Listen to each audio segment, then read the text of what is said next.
wabarakatuh. Terima kasih atas kesempatannya. Kami dari kelompok 7 akan mempresentasikan manajemen rantai pasokan.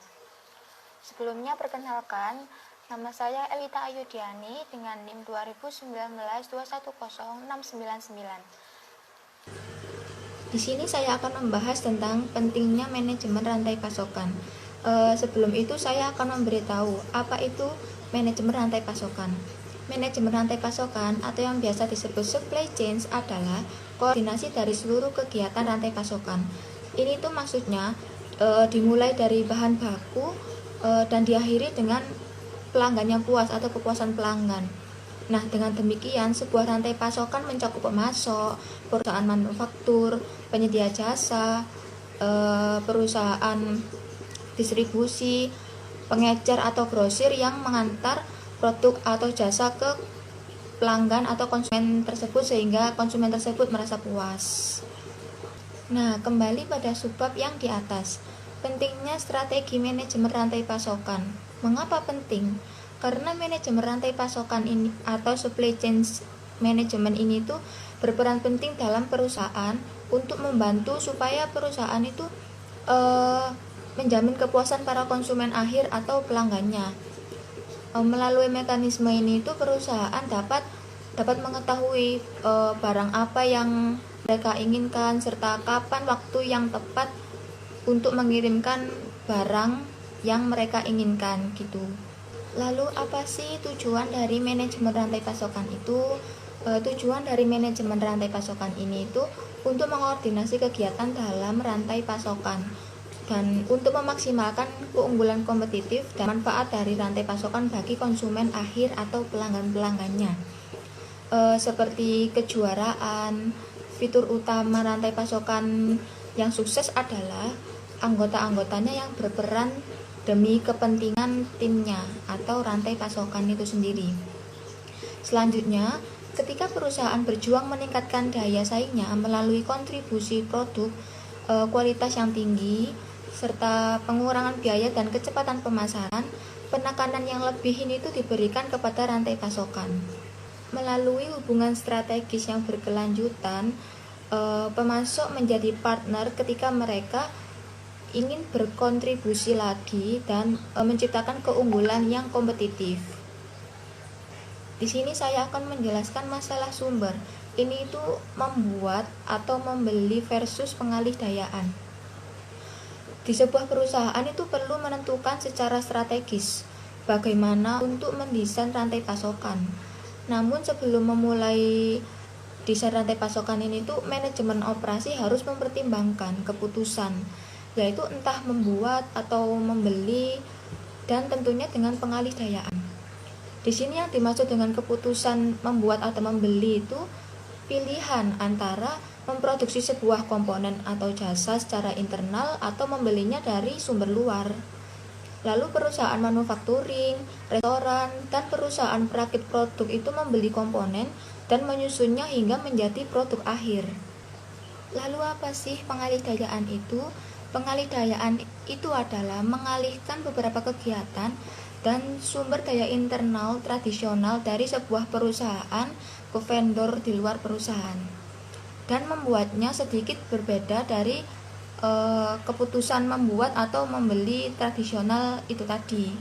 Vendor yang menyediakan jasa alih daya ini adalah ahli dari spesialisasi tertentu. Ini memungkinkan perusahaan yang melakukan pengalih dayaan untuk memfokuskan pada faktor kesuksesan dan kompetisi utama dari perusahaan tersebut.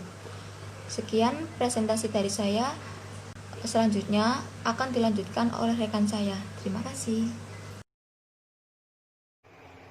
Terima kasih atas kesempatannya. Perkenalkan, nama saya Yulika Krisnawati Putri, NIM 2019-21073. Saya di sini akan melanjutkan presentasi dari rekan saya, yaitu mengenai strategi 6 sumber. Yang pertama, banyak pemasok. Dengan strategi banyak pemasok, satu pemasok merespon permintaan dan spesifikasi dari suatu permintaan kuotasi, di mana order biasanya diberikan kepada penawar terendah. Ini adalah strategi yang umum ketika produknya adalah komoditas. Strategi ini adalah satu pemasok melawan lainnya dan menempatkan penekanan pada pencapaian permintaan pembeli atas pemasok. Pemasok secara agresif bersaing satu sama lain. Selanjutnya ada sedikit pemasok. Strategi sedikit pemasok berarti bahwa daripada mencari atribut jangka pendek seperti biaya rendah, seorang pembeli lebih baik membentuk hubungan jangka panjang dengan sedikit pemasok yang berdedikasi. Pemasok jangka panjang biasanya lebih mengerti tujuan umum dari perusahaan dan pelanggan akhir. Menggunakan sedikit pelanggan dapat menciptakan nilai dengan memungkinkan pelanggan mendapatkan skala ekonomi dan kurva pembelajaran yang menghasilkan baik biaya transaksi yang lebih rendah serta produksi yang lebih rendah. Selanjutnya ada integrasi vertikal, yaitu sebagai pengembangan kemampuan untuk memproduksi barang atau jasa yang sebelumnya dibeli atau untuk membeli pemasok atau distributor. Integrasi ke belakang menyarankan sebuah perusahaan untuk membeli pemasoknya, seperti dalam kasus Apple yang memutuskan untuk memproduksi semikonduktornya sendiri. Dalam integrasi vertikal dapat menawarkan kesempatan strategis untuk manajer operasi. Selanjutnya ada Ventura bersama. Karena integrasi vertikal sangat berbahaya, perusahaan dapat memilih beberapa bentuk kolaborasi formal. Seperti yang kita ketahui, perusahaan juga ikut serta dalam kolaborasi untuk mengamankan pasokan atau mengurangi biaya. Salah satu versi dari Ventura bersama adalah supaya Daimler BMW saat ini untuk mengembangkan dan memproduksi dan komponen mobil. Selanjutnya yaitu jaringan Keiretsu. Banyak perusahaan manufaktur besar Jepang menemukan strategi lain. Ini adalah gabungan dan kolaborasi, pembelian dari sedikit pemasok serta integrasi vertikal. Perusahaan manufaktur ini seringkali merupakan pendukung pemasok secara finansial melalui pemilikan pinjaman. Anggota dari Keiretsu dijamin hubungan jangka panjangnya dan dengan kualitas produksi yang stabil kepada perusahaan manufaktur. Selanjutnya yaitu ada perusahaan virtual. Perusahaan virtual bergantung pada hubungan pemasok yang stabil dan baik untuk menyediakan jasa yang diminta. Pemasok dapat menyediakan beragam jasa yang termasuk membangun daftar gaji, merekrut karyawan, mendesain produk, menyediakan jasa, dan konsultasi, memproduksi komponen, melakukan pengujian, atau mendistribusikan produk. Dan selanjutnya ada risiko rantai pasokan, di mana di zaman sekarang meningkatnya spesialisasi, rendahnya biaya komunikasi, dan cepatnya transportasi seperti saat ini. Perusahaan memproduksi lebih sedikit, membeli lebih banyak. Selanjutnya ada risiko dan mitigasi. Pengembangan rencana strategis yang sukses untuk manajemen rantai pasokan membutuhkan penelitian yang berhati-hati. Penelitian menyeluruh atas risiko yang terkait dan perencanaan yang inovatif. Selanjutnya yaitu keamanan dan tepat waktu. Mungkin tidak ada masyarakat yang lebih terbuka dibandingkan masyarakat Amerika Serikat. Hal ini juga mencakup batas negara dan pelabuhannya, namun selalu penuh. Sejak 11 September 2001, Serangan teroris rantai pasokan menjadi semakin kompleks. Namun, inovasi teknologi dalam rantai pasokan dapat meningkatkan keamanan serta manajemen persediaan, membuat logistik dapat semakin diandalkan. Selanjutnya akan dilanjutkan oleh rekan saya. Baik, terima kasih atas kesempatannya. Perkenalkan, nama saya Sudarina Ramadhani dengan NIM 2019-210726. Di sini saya akan melanjutkan presentasi dari rekan saya. Saya akan menjelaskan manajemen rantai pasokan atau disebut dengan supply chain management. Supply chain management merupakan pengelolaan rantai siklus yang lengkap, mulai dari bahan mentah dari para supplier ke kegiatan operasional di perusahaan, berlanjut ke distribusi sampai pada konsumen. Manajemen rantai pasokan merupakan proses yang terintegrasi dari keseluruhan kegiatan pergerakan produk atau jasa dari pemasok ke pelanggan, yang meliputi informasi, dana, serta sumber daya lainnya yang terkait. Perusahaan-perusahaan tersebut biasanya termasuk supplier, pabrik, distributor, toko retail, serta perusahaan jasa logistik. Strategi supply chain management adalah tulang punggung dari aktivitas bisnis suatu perusahaan. Dalam menjalankan SCM, diperlukan strategi agar dapat berjalan sesuai dengan yang diinginkan, sehingga mengurangi kemungkinan timbulnya masalah yang akan terjadi. Segala aktivitas tersebut bertujuan untuk memastikan bahwa pemenuhan permintaan pasar bisa tercukupi dengan melakukan mengintegrasi perpindahan barang dengan para pihak terkait, baik dari pemasok, distributor, penyedia layanan pihak ketiga, maupun konsumen. Ada 3 jenis sistem rantai pasokan. Yang pertama, upstream supply chain. Perusahaan menempatkan diri sebagai penghubung dan koneksi utama kepada konsumen yang akan memasarkan produknya. Yang kedua, downstream supply chain. Manajemen yang bertugas mendistribusikan suatu produk ke konsumen atau pelanggan secara langsung. Hal utama dari pendistribusian ini adalah arah distribusi, transportasi, dan sistematika pergudangan. Yang ketiga ada internal supply chain. Sistem manajemen ini memiliki fungsi untuk mengelola pemasukan serta ketersediaan bahan baku dan pabrikasi. Internal supply chain memiliki aktivitas utama yang terdiri dari manajemen produksi dan pabrikasi untuk pengendalian bahan baku. Proses manajemen rantai pasokan. Untuk bisa mengelola rantai pasokan perusahaan, ada beberapa proses yang harus dilakukan. Di antaranya adalah yang pertama, pelanggan melakukan pemesanan. Dalam sebuah bisnis manufacturer, khususnya perusahaan yang berorientasi pada original equipment manufacturer, pelanggan merupakan mata rantai pertama. Proses pengelolaan rantai pasok baru bisa dilakukan apabila pesanan dari pelanggan masuk ke perusahaan. Yang kedua, perencanaan.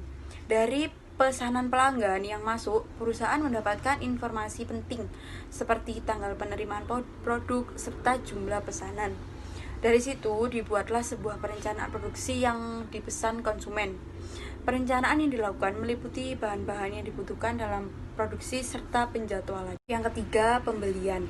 Setelah rencana sudah jadi dan matang, Departemen Purchasing melakukan pesanan bahan baku dan bahan pendukung yang sudah direncanakan sebelumnya. Mereka harus mendapatkan jadwal penerimaan barang serta jumlah yang dibutuhkan. Yang keempat, inventory. Bahan baku dan bahan pendukung yang diterima perusahaan harus melalui proses uji kualitas dan ketetapan terlebih dahulu.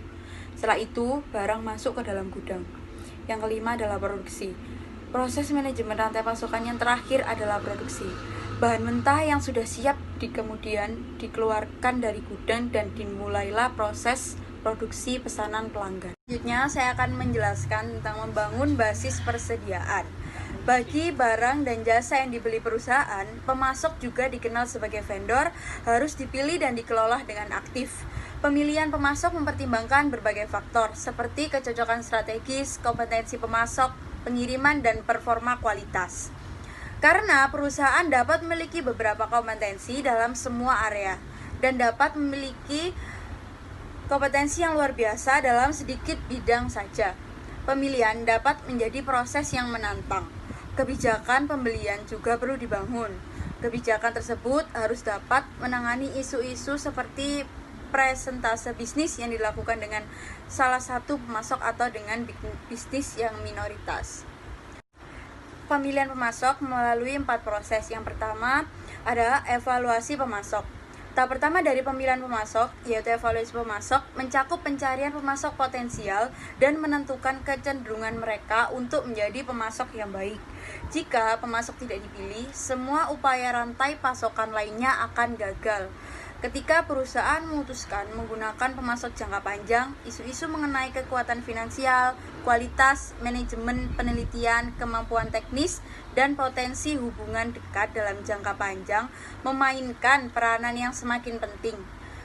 Kriteria evaluasi yang sangat penting bagi perusahaan mungkin mencakup kategori-kategori ini serta kemampuan proses produksi, lokasi, dan sistem informasi.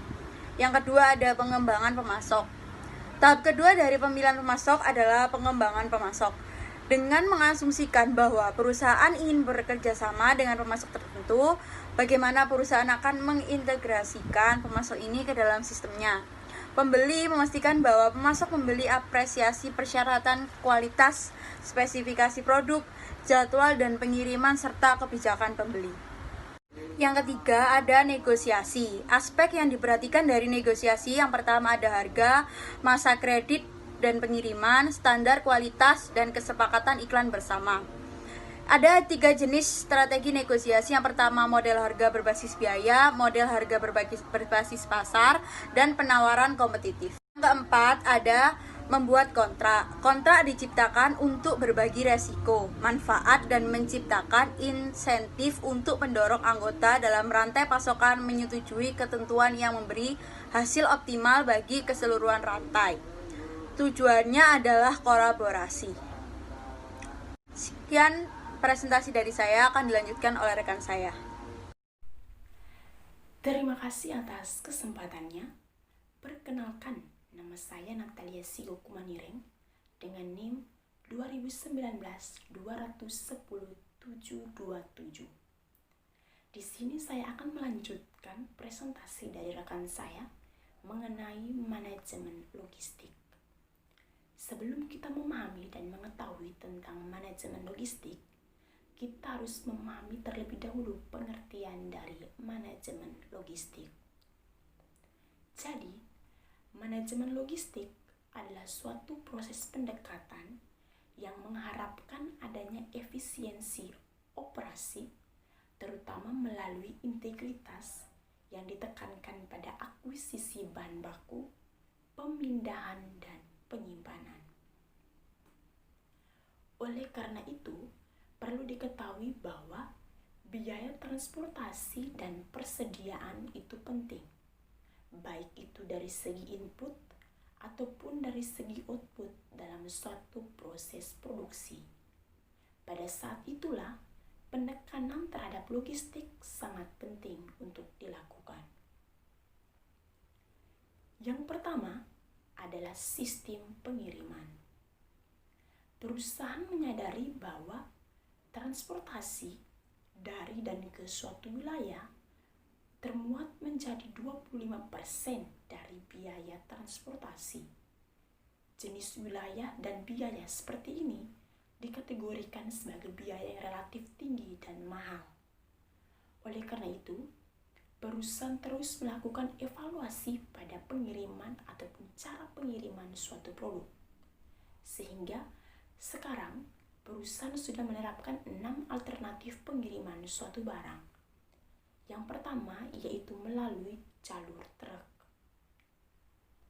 Jalur truk sendiri yaitu proses manufaktur barang yang dikirim melalui truk, di mana perusahaan yang sudah menerapkan program JIT beberapa tahun terakhir terus mengalami peningkatan karena melihat dari segi aspek berupa proses pengiriman barang yang jauh lebih cepat, tanpa cacat, dan juga lebih membutuhkan biaya yang relatif jauh lebih murah. Yang kedua, yaitu melalui jalur kereta. Yang ketiga, melalui jalur udara, di mana proses pengiriman suatu barang dengan menggunakan transportasi udara. Di sini, dengan menekankan pada muatan barang yang jauh lebih ringan dan pada umumnya untuk tujuan yang lebih cepat untuk sampai. Serta ditekankan pada jenis pengiriman barang berupa barang-barang medis yang sangat dibutuhkan jauh lebih cepat, terutama pada situasi darurat. Yang keempat adalah jalur air, di mana proses pengiriman barang dengan menggunakan transportasi air, di mana barang-barang yang dimuat memiliki kategori muatan yang banyak dan berat, contohnya seperti semen, batu bara, ataupun minyak tanah. Yang kelima adalah pipa saluran, di mana saluran yang digunakan ataupun difungsikan sebagai pemindahan minyak mentah ataupun gas alam. Yang keenam adalah multimodal, yaitu proses pengiriman barang dengan menggabungkan metode-metode pengiriman, terutama barang ke alamat akhir yang mencakup kategori lingkup internasional. Yang kedua adalah pergudangan. Tujuan fundamental dari suatu gudang adalah tempat untuk menyimpan suatu barang. Namun demikian, gudang juga bisa dialihfungsikan sebagai tipe ataupun tempat penyimpanan barang lain. Contohnya seperti gudang yang dialihfungsikan sebagai titik konsolidasi. Selain itu juga sebagai tempat pengumpulan dari proses pengiriman barang ke sumber-sumber barang yang akan ditempatkan ke tujuan pengiriman. Yang ketiga adalah logistik pihak ketiga. Logistik pihak ketiga di sini yaitu manajer rantai pasokan lebih menitik beratkan pada pengaplikasian logistik untuk mencapai 3 tujuan, yaitu yang pertama yakni mengurangi investasi persediaan, yang kedua adalah mengurangi biaya pengiriman, dan yang ketiga adalah meningkatkan kecakapan dan ketepatan dalam pengiriman. Sekian dari saya, selanjutnya akan dilanjutkan oleh rekan saya. Terima kasih. Terima kasih atas kesempatannya.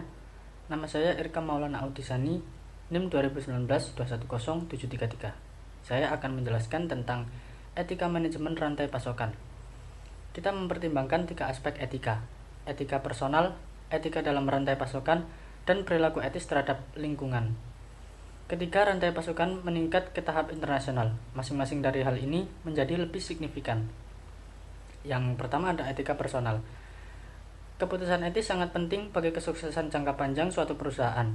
Namun rantai pasokan sangat rentan akan penyimpangan etika. Dengan staf penjualan yang cemas terhadap penjualan dan agen pembelian menghabiskan jumlah yang besar, godaan melimpah. Yang kedua ada etika di dalam rantai pasokan dalam era spesialisasi tinggi saat ini. Banyak sumber daya perusahaan dibeli, menempatkan tekanan yang sangat tinggi atas etika dalam rantai pasokan. Manajer mungkin tergoda untuk mengabaikan penyimpangan etika oleh pemasok atau memindahkan polusi ke pemasok. Namun, perusahaan harus membangun standar untuk pemasoknya, sama seperti mereka telah membangun standar untuk mereka sendiri. Yang ketiga ada perilaku etis terhadap lingkungan. Etika yang baik meluas hingga pengoperasian bisnis dengan cara yang mendukung konservasi dan peremajaan sumber daya. Hal ini membutuhkan evaluasi keseluruhan dampak lingkungan, dari bahan baku hingga proses manufaktur, melalui penggunaan dan pembuangan akhir. Dan yang kedua saya akan menjelaskan tentang mengukur kinerja rantai pasokan. Dalam sebuah sistem perusahaan yang baik, harus terdapat sistem kerja yang lengkap. Salah satu di antaranya adalah supply chain matrix atau metrik pengukuran rantai pasokan produksi. Sistem ini bertujuan untuk menentukan dan mengukur cara kerja produksi dari sebuah produk. Pengukuran metrik ini sendiri meliputi segala hal yang terkait dengan produsen, pengecer, serta distributor. Dikarenakan ketiga komponen ini merupakan bagian penting dari keseluruhan rantai produksi dan saling mempengaruhi antara satu dengan yang lainnya. Dengan menerapkan supply chain matrix ini, maka perusahaan dapat mengukur kinerja dan hasilnya dapat dikomunikasikan ke bagian manajemen produksi. Evaluasi seperti ini akan membantu perusahaan dalam mengefektifkan segala lini dari rantai pasokan serta mendukung arah dan strategi bisnis. Sekian, terima kasih dari saya. Wassalamualaikum warahmatullahi wabarakatuh.